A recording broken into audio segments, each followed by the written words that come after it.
ایک مرتبہ ہوا یوں، یہ بات صرف آپ لوگوں کے ذہن کو تبدیل کرنے اور چاشنی لانے کے لیے بتلائی جا رہی ہے تاکہ آپ کا مزاج یکساں نہ ہو جائے اور ایک منجمد مزاج نہ ہو جائے۔ اس لیے یہ بات بتلائی جا رہی ہے کہ ہمارے معاشرے میں ایک صاحب کے بارے میں بتلایا جاتا ہے کہ وہ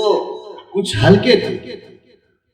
اکثر وہ بچے کی لائن میں کھڑے ہو کر نماز پڑھا کر، بڑوں کے بیچ میں نہیں کھڑے ہوا کرتے، بڑوں کے صف میں نہیں رہے تھے، بڑے عمر دراز تھے، 55-60 سال کی عمر میں تھے، لیکن اکثر وہ ہمیشہ بچوں کے پیچھے رہا کرتے، بچوں کے بیچ میں کھڑے ہوا کرتے۔ اور نماز کی حالت میں آپ جانتے ہیں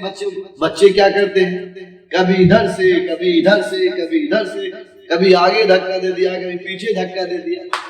یہ صاحب کھڑے تھے جو عمر دراز ہیں، ان کو جو دھکا ملا بچوں نے ادھر سے مارا کبھی ادھر سے مارا، ابھی ایک بار برداشت کرتے ہیں، دوسری بار برداشت کرتے ہیں، جب ان سے برداشت نہیں ہوا تو نیت تو باندھے ہوئے تھے، اے سالہ نیت توڑ کے مار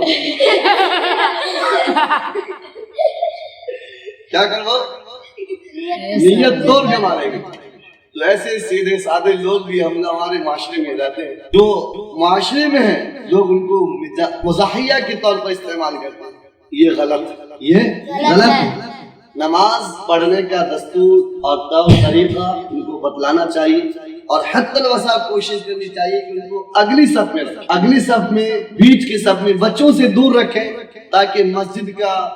ادب و احترام ملحوظ رہے، مسجد کی ادب باقی رہے۔ وہ بچے ان کو اور دیکھ کر اور زیادہ شیخی کرنے لگتے ہیں، شور مچانے لگتے ہیں، اس لیے وہ بچہ جو ایسے وہ کہنے لگے کہ نیت توڑ کے ماریں گے، یہ بات آگ کی طرف پھیل گئی کہ فلاں صاحب آج ایسے کہتے ہیں۔ اس لیے بھائی اپیل یہ ہے کہ بڑوں کو بڑوں کی صف میں کھڑا ہونا چاہیے، بچوں کو بچوں کی صف میں کھڑا ہونا چاہیے۔ اللہ پاک ہم سبوں کو مسجد کے آداب سے مالا مال